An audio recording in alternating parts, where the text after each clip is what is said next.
بسم اللہ الرحمن الرحیم یسبح للہ ما فی السماوات و ما فی الارض لہ الملک و لہ الحمد وهو على كل شيء قدیر هو الذی خلقکم فمنکم کافر ومنکم مؤمن واللہ بما تعملون بصیر صدق اللہ مولانا العظیم وصلوا علی الحبیب اللہم صل علی سیدنا مولانا محمد وعلی آلہ وصحبہ وعترتہ اجمعین۔ اللہ کریم کی توفیق سے آج ہم سورہ التغابن شروع کر رہے ہیں۔ سورہ التغابن، اس کا نام التغابن ہے، اور 2 رکوع 18 آیتیں 239 کلمے اور 1070 حروف پر یہ سورہ پاک مشتمل ہے۔ مدینہ طیبہ میں یہ ساری سورہ پاک نازل ہوئی۔ پہلی 4 آیتوں میں اللہ تعالیٰ نے اپنی صفات جلیلہ کو بیان کیا ہے، جن کا تعلق کائنات کی تخلیق اور خصوصاً انسان کے ساتھ ہے۔ بتایا گیا ہے کہ آسمانوں اور زمین کی ہر چیز اسی کی پاکی بیان کر رہی ہے، بلندیوں اور پستیوں میں اسی کی حکمرانی ہے، ہر قسم کی تعریف کا وہی حقدار ہے جو قادر مطلق ہے۔ انسان کو بھی اسی نے پیدا کیا ہے۔ بعض خوش نصیب وہ ہیں جنہوں نے اپنے خالق کو پہچان لیا، اور بعض وہ ہیں جو اس کی ذات کو پہچاننے سے قاصر رہے۔ اللہ کے انعامات پر بہت سارے لوگ شکر ادا کرتے ہیں، اور بہت سارے وہ ہیں جو اللہ کریم کے انعامات کو سمجھتے نہیں۔ حمد الہی کے بعد گزشتہ زمانوں کے کفار کا حال بیان کیا گیا ہے کہ انہوں نے اپنے رب کا انکار کیا اور اس کے بھیجے ہوئے رسولوں کی تکذیب کرتے رہے، جس کا نتیجہ یہ ہوا کہ وہ ہلاک کر دیے گئے۔ اے لوگو، تم ان لوگوں سے عبرت پکڑو اور تم بھی ان کی طرح نہ ہو جانا۔ آیت نمبر 14 اور 15 میں اہل ایمان کو ایک اہم خطرے سے متنبع کر دیا اور بتایا کہ اس سے ہمیشہ بچتے رہنا، اور وہ ہے اولاد اور زواج کی محبت، یعنی بیوی اور بچوں کی محبت، کہ یہ بیوی اور بچے جو تمہیں بہت پیارے ہیں، جن کی محبت تمہارے دلوں میں گھر کر گئی، کہیں ایسا نہ ہو کہ ان کی محبت تمہیں راہ خدا سے اتار دے، اللہ کی محبت سے دور کر دے، اس کے رشتے سے دور کر دے۔ لوگ اپنی بیویوں کو خوش کرنے اور اپنی اولادوں کو خوشحال دیکھنے کے جنون میں کیا کچھ نہیں کر جاتے، اس کا بیان کیا۔ ہر شخص یہ سمجھ لے کہ اس کی حسین و جمیل بیوی اور اس کے ہر ادا پہ قربان ہونے والے بچے وہ اس کی عاقبت برباد بھی کر سکتے ہیں۔ یہی اولاد اور یہی بیوی اگر سنور جائے تو آخرت کا سامان ہے، اور قیامت کے دن بھی اللہ نیک اولادوں کو نیک والدین کے ساتھ اور نیک بیویوں کو نیک خامدوں کے ساتھ ملا دے گا۔ یہ اس سورہ آخر میں یہ ہدایت فرما دی ہے کہ جہاں تک تمہارے امکان میں ہے تقوی اور پرہیزگاری کو اپنا شعار بنا لو۔ اللہ کی راہ میں مال خرچ کرنے میں فیاضی سے کام لیا کرو، یعنی جتنا ہو سکے راہ خدا میں خرچ کرو، اس کا وہ تمہیں اتنا اجر عطا فرمائے گا جس کا تم اندازہ بھی نہیں لگا سکتے۔ یہ سورہ پاک کے مضامین اور تعارف ہے۔ بسم اللہ الرحمن الرحیم یسبح للہ ما فی السماوات و ما فی الارض۔ اللہ ہی کی تسبیح بیان کر رہی ہے جو کچھ آسمانوں میں ہے اور جو چیز زمینوں میں ہے، یعنی زمین و آسمان کی ہر چیز اسی کی تسبیح بیان کر رہی ہے۔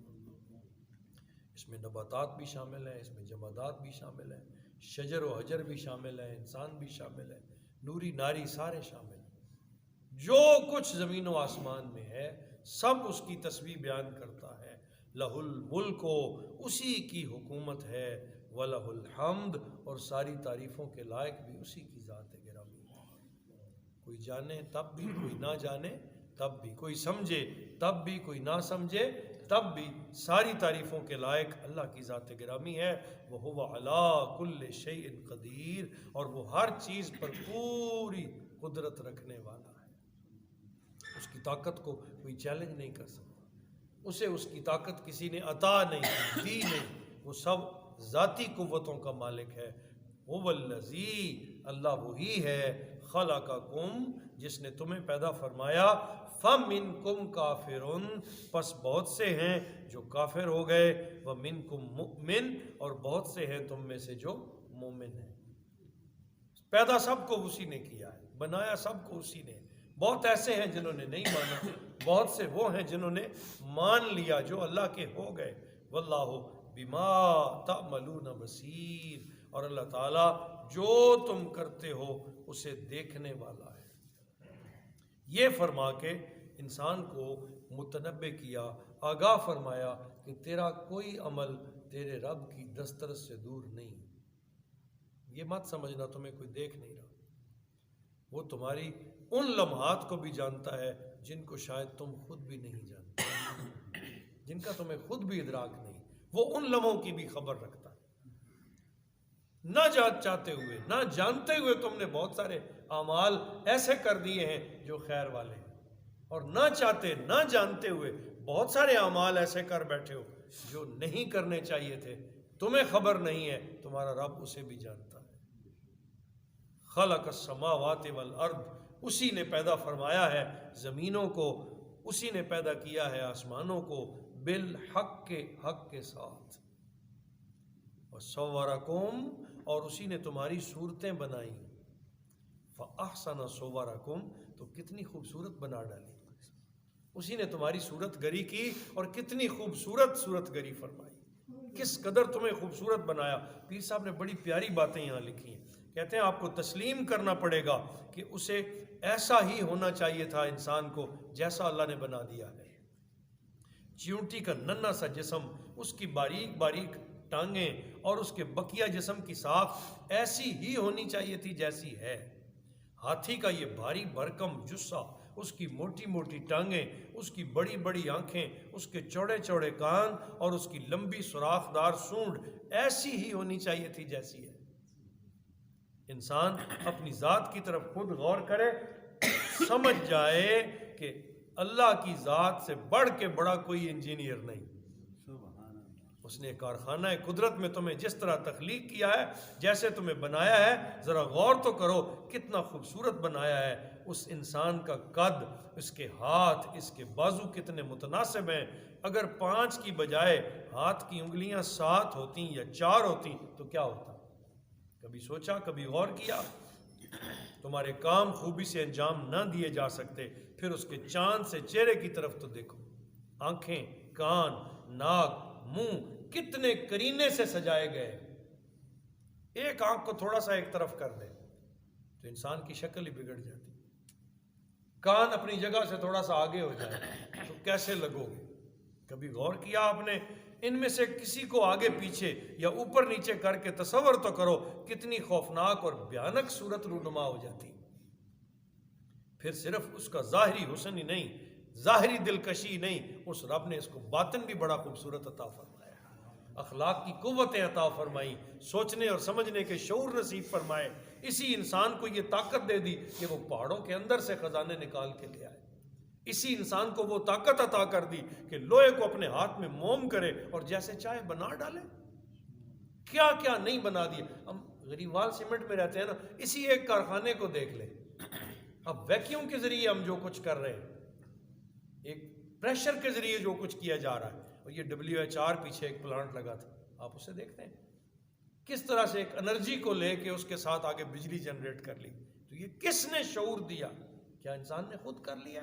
نہیں، یہ رب کی دی ہوئی قوت طاقتیں ہیں، یہ اس اللہ کے بخشے ہوئے اندازے ہیں، یہ اس کے دیے ہوئے دماغ ہیں جس نے انسان کو وہ قوت بخش دی ہے کہ وہ سوچتا ہے تو کر لیتا ہے۔ آٹومیٹک چیزیں آ گئیں، سینسرز بنا دیے گئے جن کو انسانی آنکھ نہیں دیکھ سکتی، اور وہ اپنا فعال کام کرتے ہیں۔ تو یہ وہ رب ہے، فرمایا وَصَوَّرَكُمْ فَأَحْسَنَ صُوَرَكُمْ۔ یہ جو احسن صورکم ہے، اس کی میں نے یہ تشریح کی کہ اس نے تمہاری صورتیں بنائی تو کتنی خوبصورت بنائی، تمہیں کیسے وجود عطا کیے، تمہارا ایک بال، ایک بال کتنی اہمیت کا ہے۔ یہ بھووں کے بال اگر لمبے ہو جاتے ہیں تو کتنا عجیب انسان لگتا، وہ بڑھتے ہی نہیں، اور سر والے بال بڑھتے رہتے ہیں۔ پلکیں ہیں، ان کا ایک اندازہ مقرر کر دیا، اس سے آگے نہیں جاتی، اگر یہی بڑھتی رہتی تو شکل و صورت کیسی ہو جاتی۔ اس کے مقابلے میں آپ کی لبیں ہیں جو بڑھتی رہتی ہیں، انہیں کٹانا پڑتا ہے۔ غور کیا کبھی آپ نے کہ انسان کی یہ ساری چیزیں ساخت کے اعتبار سے جہاں حسن تھا اس کو ویسا رکھا گیا، تو کہا احسن صورکم، اس نے تمہاری صورتوں کو کتنا خوبصورت بنایا ہے، وَإِلَيْهِ الْمَصِيرُ، اور تم اسی کی طرف لوٹائے جاؤ گے، جس نے بنایا ہے اسی کی طرف پلٹ کر جانا ہے۔ یعلم ما فی السماوات والارض، وہ جانتا ہے جو کچھ زمینوں میں ہے اور جو کچھ آسمانوں میں ہے، وَيَعْلَمُ مَا تُسِرُّونَ، وہ یہ بھی جانتا ہے تم چھپاتے کیا ہو، وَمَا تُعْلِنُونَ، اور ظاہر کیا کرتے ہو، ہیں؟ زبان پہ کون سی چیزیں لے آتے ہو اور دلوں میں تم نے کیا کیا رکھا ہوا ہے، وہ سب کچھ جانتا ہے۔ تمہارے دل کے نہاں خانے میں ابھی خیال پیدا بھی نہیں ہوتا، اسے خبر ہوتی ہے کہ کیا سوچنے والا ہے، اب کیا بات کرنے والا ہے، کیا اس کے دماغ میں آنے والی ہے، وہ اس سے بھی خبردار ہے۔ ما تسرون و ما تعلنون کی شان ہے اس کی کہ وہ تمہاری چھپے ہوئے راز اور تمہارے ظاہر کی باتیں دونوں کو جانتا ہے۔ واللہ علیم بذات الصدور، اللہ تعالیٰ تمہارے سینوں کے پوشیدہ راز خوب جانتا ہے، تمہارے سینوں کی چھپی ہوئی باتوں سے آگاہ ہے۔ وہ شان، وہ قادر مطلق تمہارا پروردگار ہے جس کی اتنی بڑی بڑی شانیں۔ اللہ ہمیں اپنے رب کو سمجھنے کی توفیق عطا فرمائے، ہمیشہ اس کے سامنے جھکے رہنے والا بنا دے۔ وما علینا الا البلاغ۔